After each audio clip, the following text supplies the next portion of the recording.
ॐ श्री परमात्मने नमः। अथ तृतीयोऽध्यायः।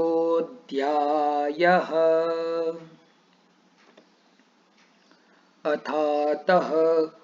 आरग्वदीयम् अध्यायं व्याख्यास्यामः इति ह स्माह भगवान् आत्रेयः। आरग्वधषेडगजः करञ्जो वासागुडूची मदनं हरिद्रे श्रावः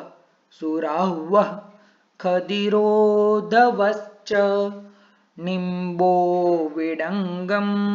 करवीरकत्वक् ग्रन्थिश्च भोर्जोलशुनः शिरीषः सलोमशो गुलुकृष्णगन्धे फणिजको वत्सकसप्तपर्णौ पीलूनिकुष्ठं सुमनः प्रवाला वचाहरेणुस्त्रिवृता निकुम्भो भल्लातकं गैरिकमञ्जनं च मनः शिलाले गृहधूम एला काशीसलोद्रार्जुनमोस्तसर्जाः इत्यर्धरूपैर्विहिता षडेते गोपित्तपीता पुनरेव पिष्टा सिद्धा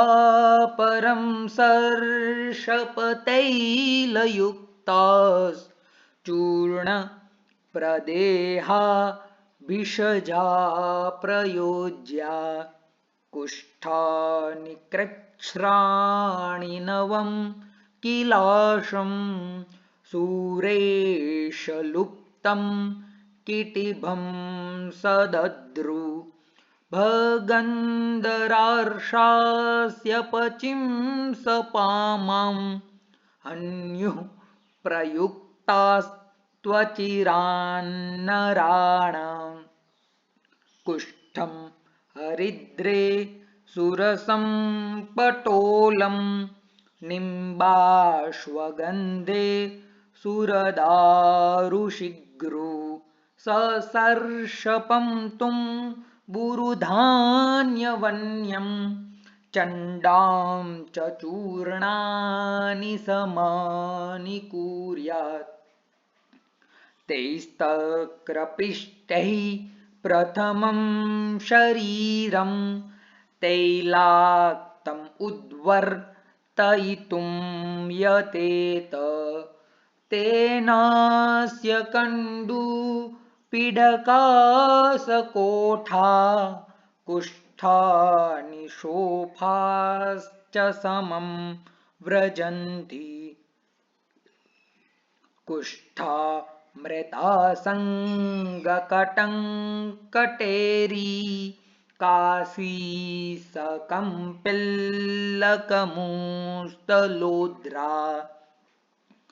सौगन्धिकं सर्जरसो विडङ्गं मनः शिलाले करवीरकत्वक्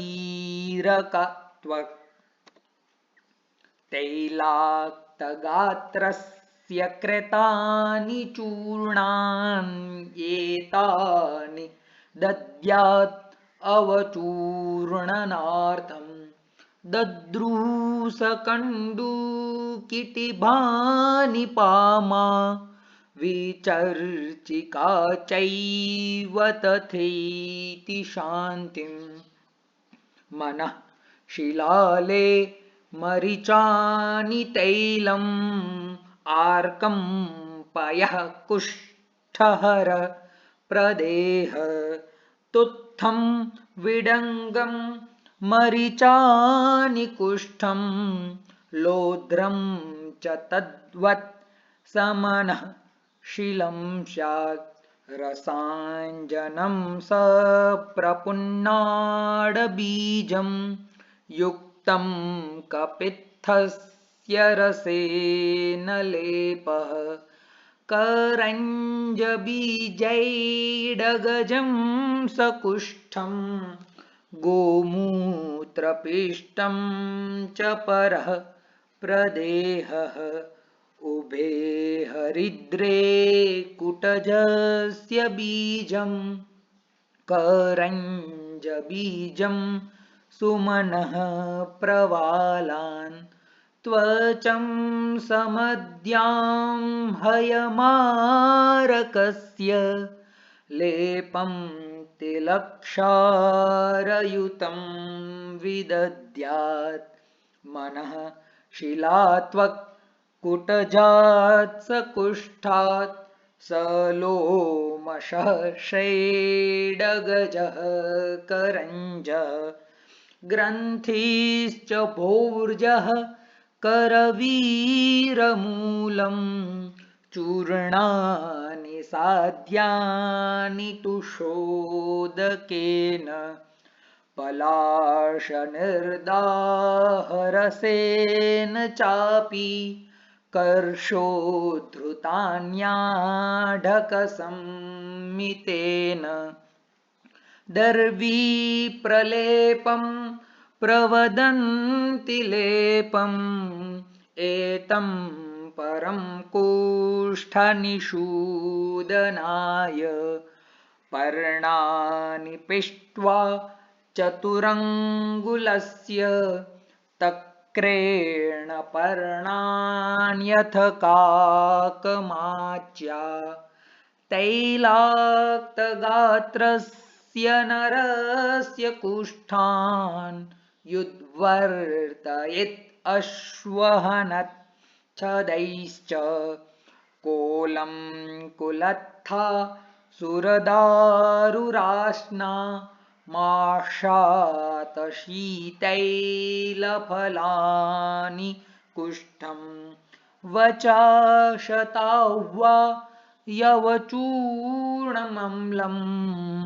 उष्णानि वातामयिनां प्रदेहः आनूपमत्स्यामिषवे सवारै रुष्णैः प्रदेहः पवनापः स्यात् स्नेहैश्चतुर्भिर्दशमूलमिश्रैर्गन्धौषधैश्चानिलः प्रदेहः तक्रेण युक्तं यवचूर्णम् उष्णं सक्षारमर्तिं जठरे निहन्यात् कुष्ठं शताह्वां सवचां यवानां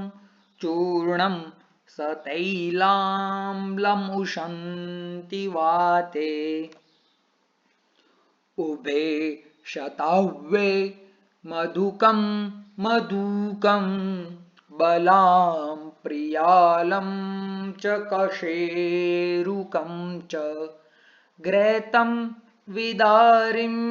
च सितोपलां च कुर्यात् प्रदेहं पवने सरक्ते राश्नागुडुचिं मधुकं बले द्वे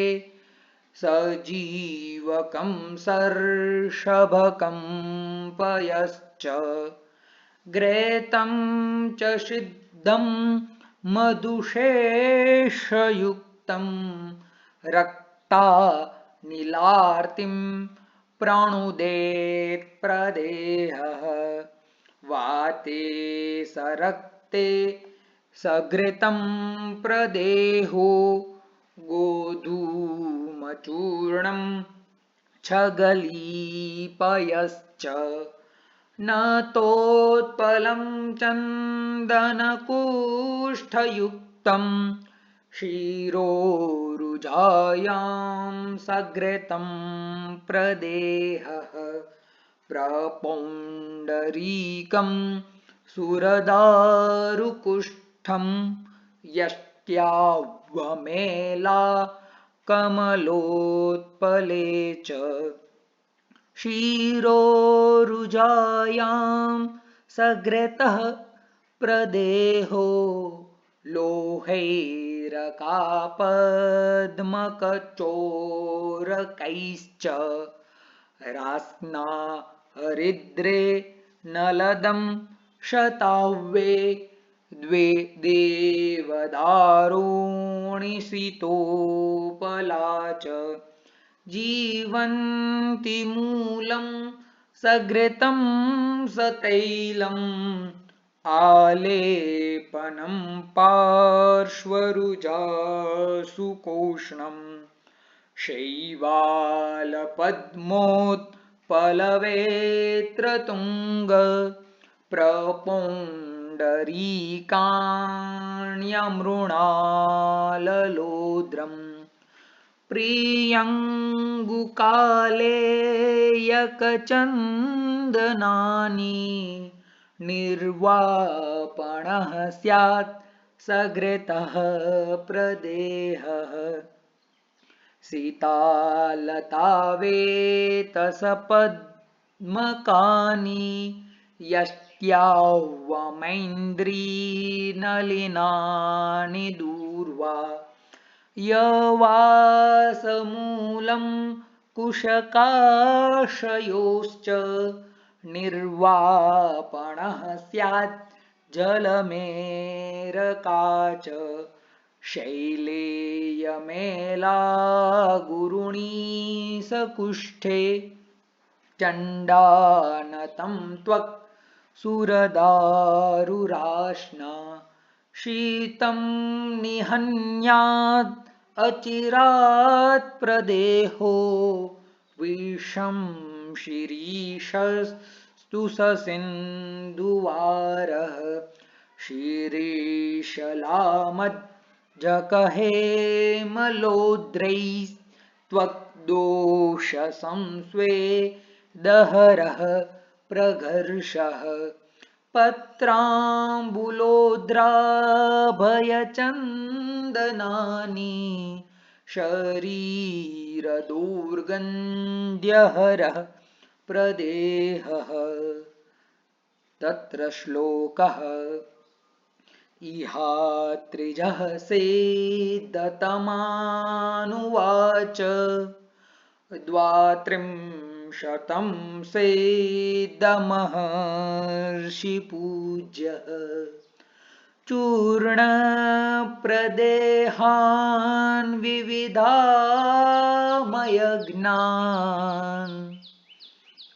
आरग्वदीये जगतो हितार्थम् आरग्वदीये जगतो हितार्थम्